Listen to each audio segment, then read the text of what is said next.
if that suicide gene pollutes crops around the world.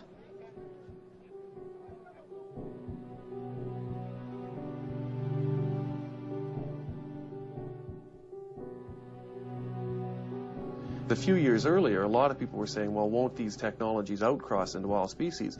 And the promoters said, no, no, no, there will be no outcrossing. And then just in a few short years, they were back saying, well, okay, there is outcrossing, but now we have a new technology that'll help deal with that. And this, of course, raises the question, well, what about outcrossing of the Terminator gene? They are also developing trader technology so that a farmer has to spray his field with proprietary chemical in order for seeds to germinate and grow. We have the potential of ending up with green deserts where you don't see the difference. You know, the environment will continue to be green, but it is being transformed from inside. And when that cracks, when that monoculture breaks down, it's going to be very massive.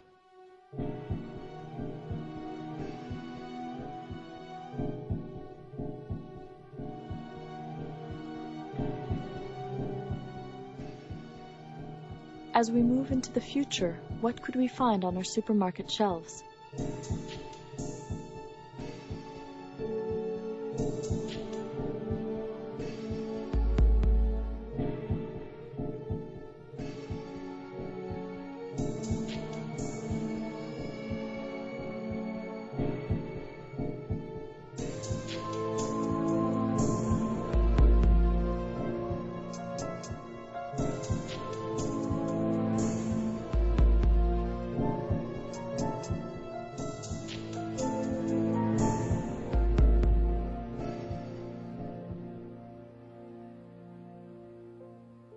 There are thousands of test sites for new GMOs in the United States. In 2002, the USDA condemned 50 million pounds of soybeans contaminated with GMO corn engineered to manufacture a pig vaccine. My biggest concern is we're merely going to go into the future believing that, somehow the technologists are going to solve the food problem, then we're all going to be okay. And, we're going to have a very, very rude shock. The biotechnology industry, of course, is not simply interested in genetically engineered crops. We are seeing them trying to extend their reach throughout the rest of the living community. Right now, our government is looking at approving genetically engineered fish, 15 different kinds of fish, as well as crustaceans and just about anything else that we eat out of the ocean.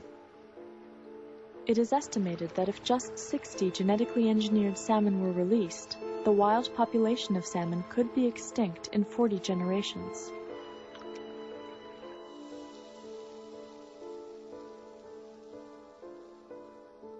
Genetically engineered livestock and poultry, and also genetically engineered insects and trees.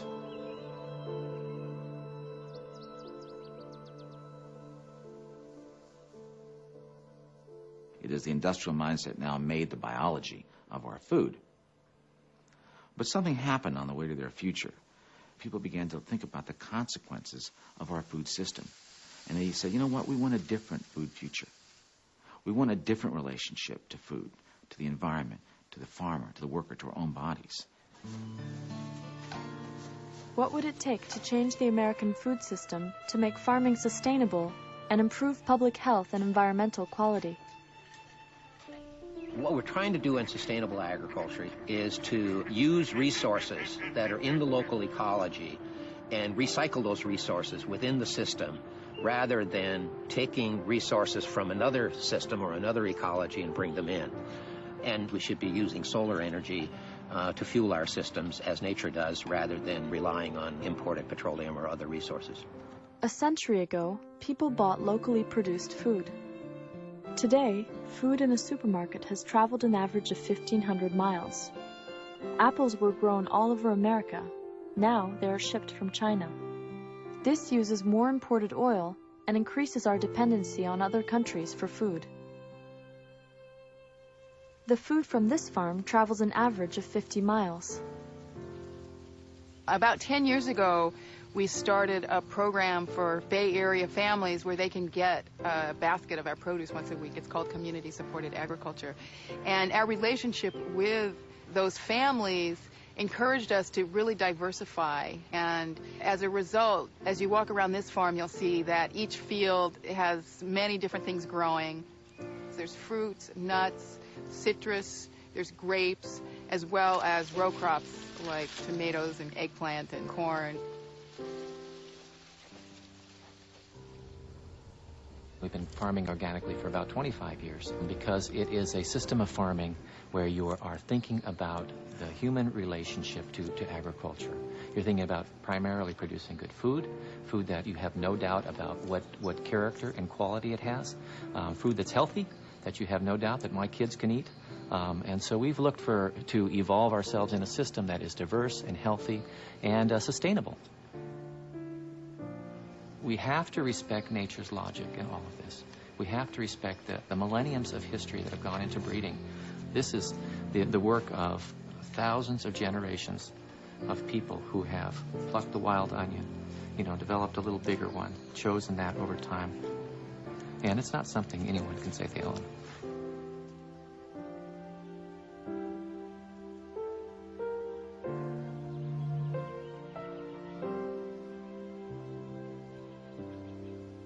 In 1990, the U.S. government attempted to describe organic standards. After years of formulating the regulation, in 1997, it was revealed that the standards would allow irradiation, sewage sludge, and genetically modified organisms. The government received one of the largest consumer protests in history. 275,000 citizens wrote to the USDA, outraged by this, and demanded that organic standards be kept pure. The consumers prevailed. The underpinnings of my conversion to organics are not so much the economic point, it's the health point. To protect my health, protect my family's health, and my neighbors. Because if I'm the steward of my own land, that also means I'm responsible for what's happening outside of my little parameters, my fence line. Our Saskatchewan Organic Directorate has taken this position that organic farming is a real alternative to the farm crisis. There has been a revolution in genetic engineering, but there has also been a counter-revolution. People are returning to buying fresh produce grown by local farmers.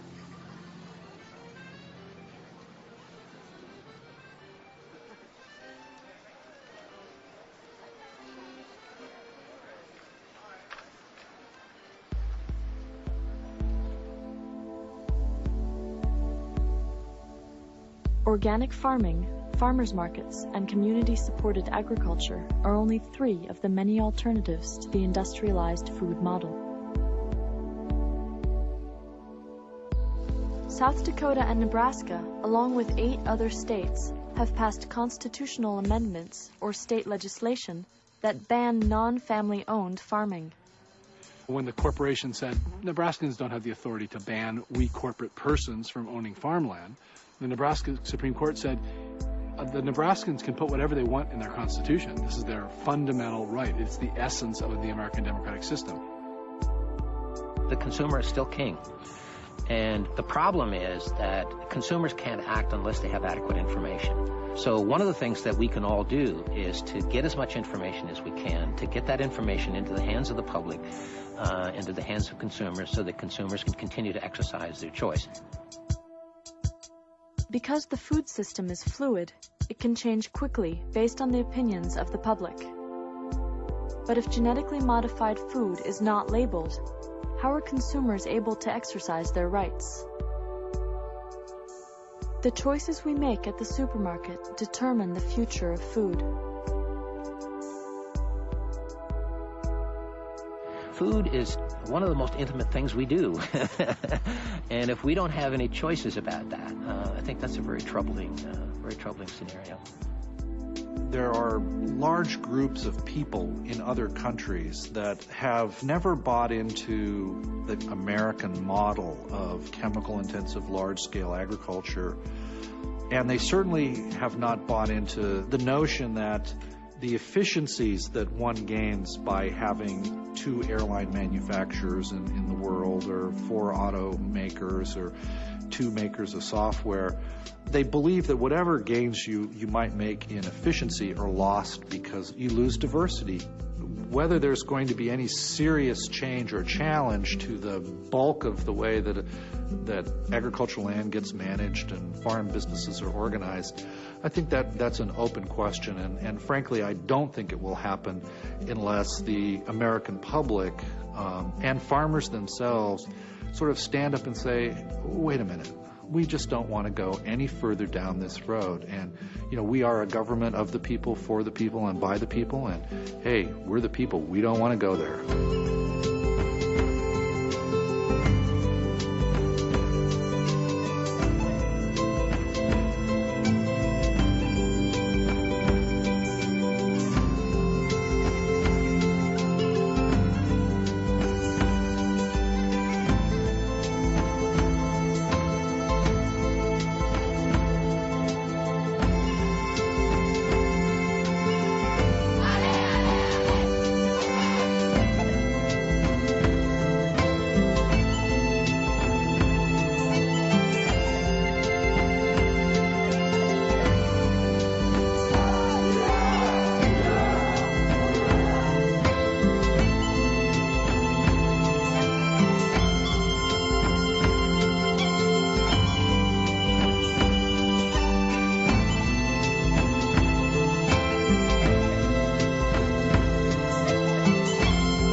It's up to you.